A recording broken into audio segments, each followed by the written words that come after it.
राम राम मंडळी.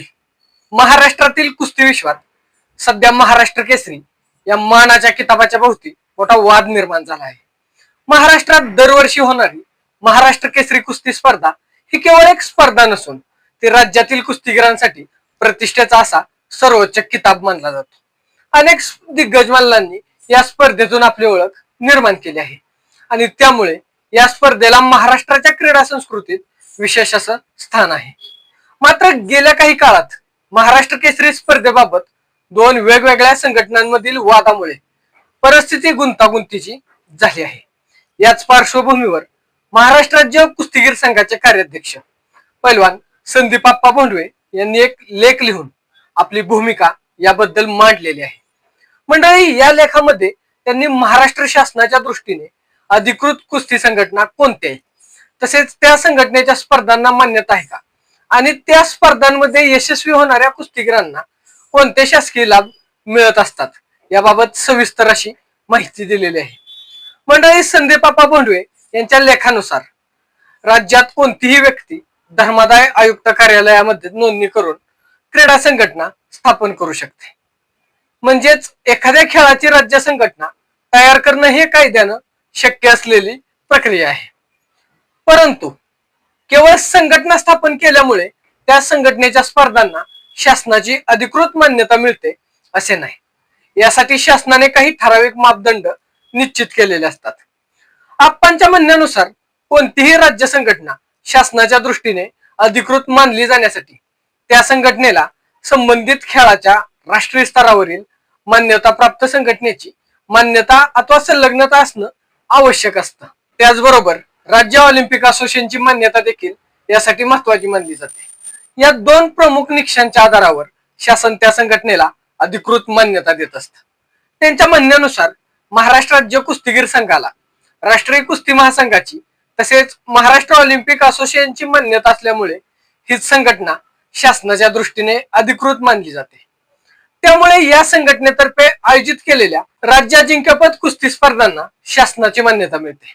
या मान्यतेचा सर्वात मोठा फायदा हा कुस्तीगिरांनाच होतो, कारण अधिकृत स्पर्धांमध्ये यश मिळणाऱ्या कुस्तीगिरांना शासनाच्या विविध योजनांचा लाभ मिळत असतो. संदीप आप्पा भोंडवे यांनी आपल्या लेखात अशा काही योजनांचा उल्लेख केला आहे. त्यामध्ये प्रावीण्यधारक कुस्तीगिरांना मासिक मानधन दिले जाते. तसेच शासकीय नोकरीमध्येही खेळाडूंसाठी 5% आरक्षण उपलब्ध असते. शालेय शिक्षणात खेळाडूंना अतिरिक्त गुण देण्याची तरतूद देखील आहे. याशिवाय महाराष्ट्र केसरी किताब जिंकणाऱ्या विजेत्याला प्रत्येक महिन्याला 10,000 रुपयांची पेन्शन देण्याची योजना असल्याचे त्यांनी या लेखात नमूद केलं आहे. आप्पांच्या म्हणण्यानुसार या सर्व शासकीय योजनांचा लाभ अधिकृत स्पर्धांमधील विजेत्यांनाच मिळू शकतो. त्यामुळे त्यांनी इतर संघटनांना थेट प्रश्न विचारलाय.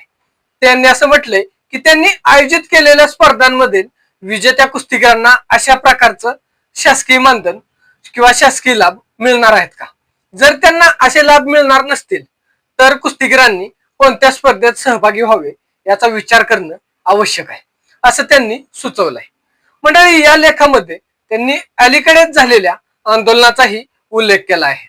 महाराष्ट्रातील काही नामांकित मल्लांनी महाराष्ट्रात दरवर्षी एकच महाराष्ट्र केसरी स्पर्धा व्हावी अशी मागणी करत आंदोलन केलं होतं.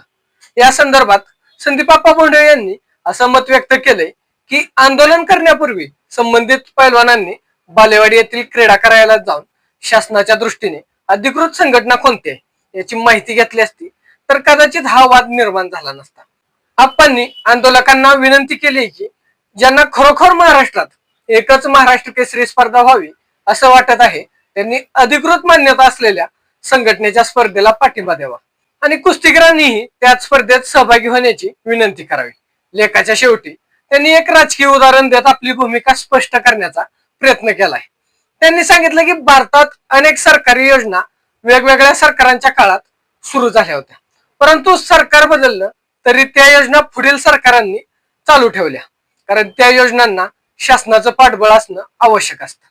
त्याचप्रमाणे कुस्ती स्पर्धांच्या बाबतीतही शासन मान्यता असणं अत्यंत महत्वाचं आहे असं त्यांनी या ठिकाणी अधोरेखित केलेलं आहे. तसेच आप्पांनी मागील वर्षी झालेल्या एका महाराष्ट्र केसरी स्पर्धेचाही यामध्ये उल्लेख केला आहे. त्यांच्या म्हणण्यानुसार काही वेळा वैयक्तिक पातळीवर किंवा वेगवेगळ्या संस्थांच्या माध्यमातून स्पर्धा आयोजित केल्या जातात, परंतु त्यांना शासनाची मान्यता नसल्याने त्या स्पर्धांमधील विजेत्यांना शासकीय योजनांचा लाभ मिळू शकत नाही। एकंदरीत पाहता संदीप आप्पा भोंडवे यांच्या या लेखातून महाराष्ट्र राज्य कुस्तीगीर संघाची भूमिका स्पष्ट करण्याचा प्रयत्न करण्यात आलेला आहे। त्यांनी शासन मान्यता, क्रीडा संघटनांची रचना आणि कुस्तीगीरांना मिळणाऱ्या शासकीय योजनांच्या आधारे आपली बाजू मांडली आहे। मंडळी, मात्र दुसऱ्या बाजूला इतर काही संघटनांनी आपल्या भूमिकेवर ठाम असल्याचे दिसून येते। त्यामुळे महाराष्ट्र केसरी स्पर्धेबाबत सुरू असलेला हा वाद पुढे आणखी कोणतं वळण घेणार, राज्यात पुन्हा एकच महाराष्ट्र केसरी स्पर्धा होणार का, आणि या वादाचा कुस्तीगीरांवर नेमका काय परिणाम होणार याकडे संपूर्ण कुस्ती विश्वाचं लक्ष लागलेलं आहे। धन्यवाद।